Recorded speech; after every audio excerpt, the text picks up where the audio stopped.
Namaste everyone. My name is Yogacharya Mahesh Bhatt and I'm going to introduce you guys the philosophy of yoga. Yoga philosophy is a very deep subject, but it's very interesting and very important to understand yoga. Before we start yoga philosophy discussion, let us start what yoga philosophy is. Means what yoga philosophy meaning. What philosophy is. First of all, let's find out what philosophy is. Philosophy, as you know, it is made by two different words. It is taken from a Greek language.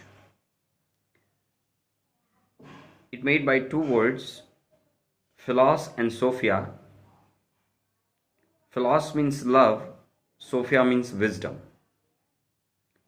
So philosophy means love for wisdom. Means if we want to understand some wisdom like yoga, we have to fall in love with it. Then we can understand it very well. This is the meaning of philosophy. In Sanskrit, this philosophy known as darshan. The word darshan means vision, visualization. Everyone having their own vision about something. And this self-visualization about something is the philosophy of self. Everyone have their own vision about something. For an example, if I ask you to explain this pencil, every one of you will explain the pencil differently. Maybe the right side of person point of view not match with the left side of person point of view, or it might be possible right side person is not agree with the left side person point of view. This is also can possible.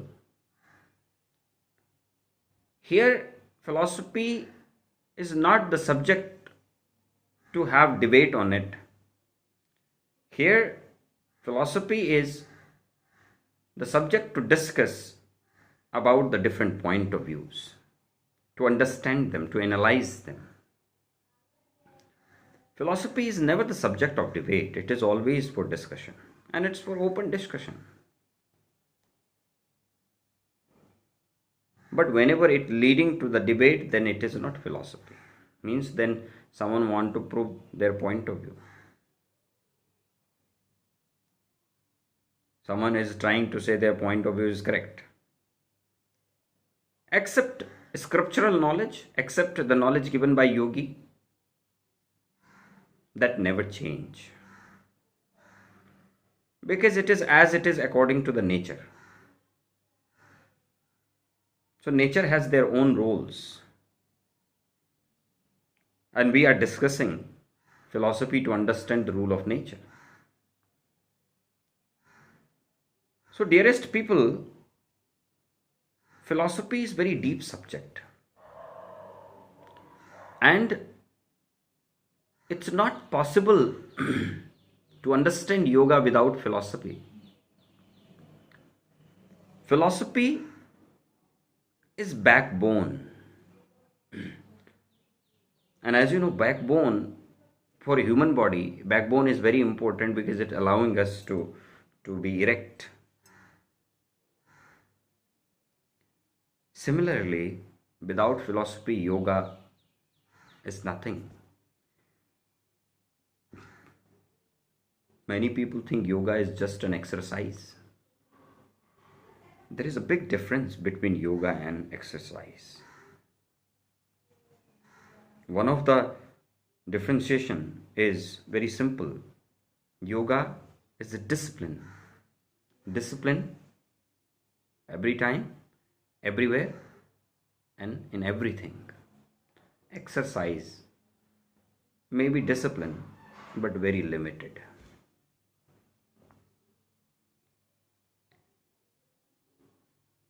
Another, yoga never take anything away from you. It only taking the negative things away and giving the positive things to you. But exercise taking lots of things might be giving as well, but taking a lot. So yoga is never an exercise. And that this difference between yoga and exercise we only can understand through the following philosophy of it. Otherwise, it's not possible to understand the differentiation between these two. Yoga even not only an exercise, not only the physical practice. People think it is just physical. Whenever someone asks, someone talking about yoga, yoga means okay, physical movement of something. I'm not saying there is no physical movement in yoga, definitely, but asana is very limited part of yoga. Yoga is so vast, it's more, it's deep. It's deep than many things. Even every asana has a philosophy behind it. To understand the asana completely, we need to understand the concept of asana, we need to understand the philosophy of asana, we need to understand the movement of an asana. That's why philosophy is very, very important subject.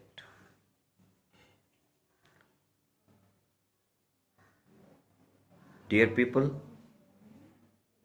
there are many philosophies are described.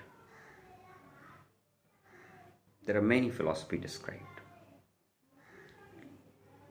In this video, I am going to introduce you what are the main philosophies actually people talking about.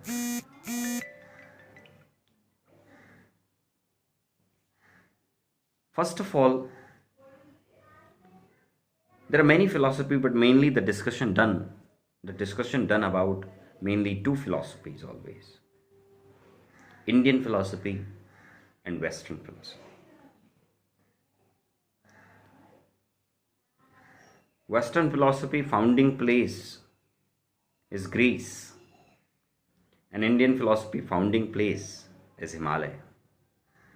And Himalayan culture from the very old time it known as the Vedic culture, the culture that follow the Vedic system, the Vedas.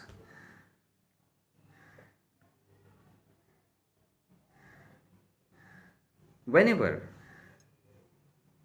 a Western person reading Indian philosophy, for them it is little difficult to understand the concept of Indian philosophy. They might be get lots of confused.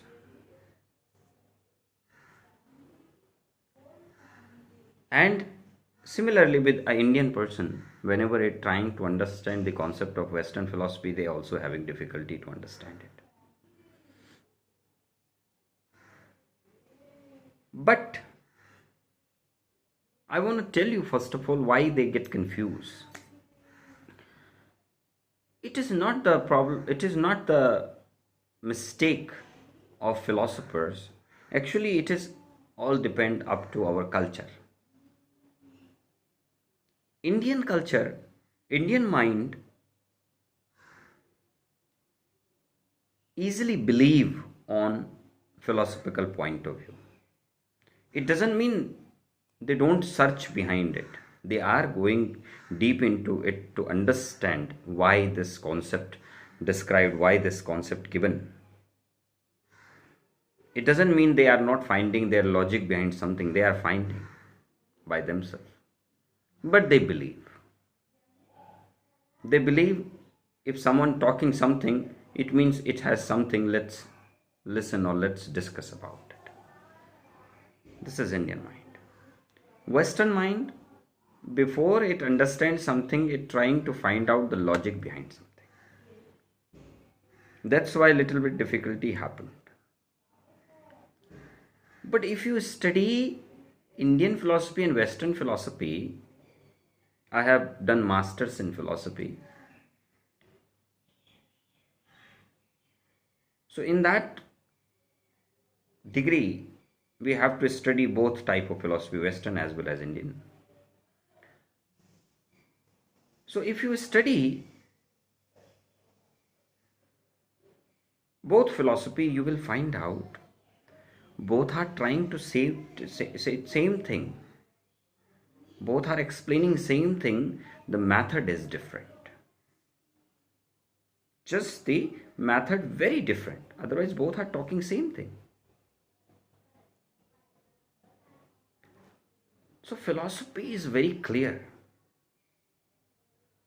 It can have lots of point of view about one topic. And what we need to do, we need to analyze all of the point of view. Instead of denying it, try to understand the point of view of someone. Before judging it or before denying it, it's important to understand everyone's point of view. Then we can understand philosophy more deeply. There are many Indian philosophies described, and almost all philosophy having the link with yoga. There is particular one yoga philosophy also, but I just told you all other philosophy also linked to the yoga, because somehow they are talking few things very similar in each other. Mainly the philosophy that discussed in India,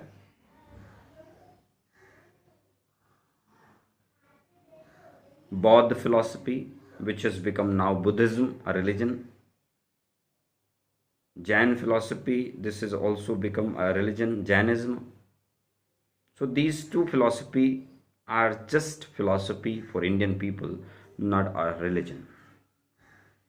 Maybe in many other part of the world, people are following it as religion. But if you meet the real monk of these both philosophy, they still say, both religion, they both said, these two are philosophy, not the religion. Because followers made it. The other philosophy, Sankhya philosophy, Yoga philosophy, Jain philosophy, Mimamsa philosophy, Vaisheshik philosophy, Vedant philosophy, these 6 philosophy completely based on Vedas and it following the system, Vedic system. And each of these philosophy is directly related to the yoga. One of them is yoga philosophy, which is known as Maharshi Patanjali Yoga Sutra, which is completely yoga philosophy. In this philosophy, Maharshi Patanjali actually explained what exactly yoga is. So, Bauddha philosophy given by Buddha, Mahatma Buddha, now people pronounce him as Buddha. Jain philosophy given by Mahavir Swami. Sankhya philosophy given by Maharshi Kapil. Yoga philosophy given by Maharshi Patanjali. Vaisheshik philosophy given by Maharshi Kanad. Nyaya philosophy given by Maharshi Gautam. Mimamsa philosophy given by Maharshi Jaimini. And Vedanta philosophy is given by Sankaracharya.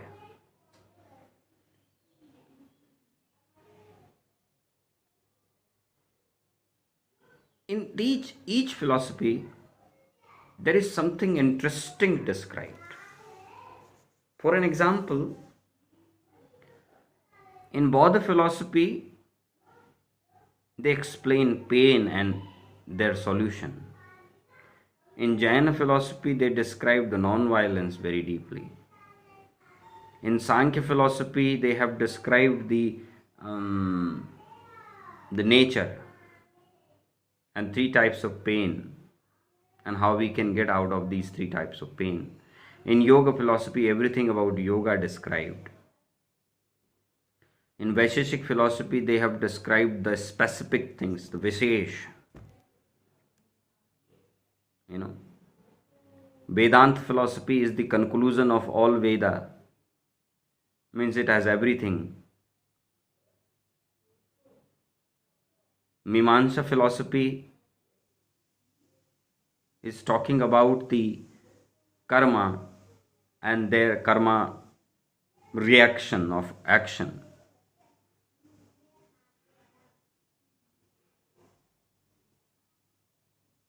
And Nyaya philosophy, as you can say, Nyaya means judgment. It is the philosophy of judgment. So these are the some philosophy of India which is directly related to the yoga. Now, to understand these philosophy, we need to apply something, we need to follow some rules. And these rules not just to understand philosophy, these rules to understand yoga. The first rule that we need to follow, we have to follow, is we need to be a good listener.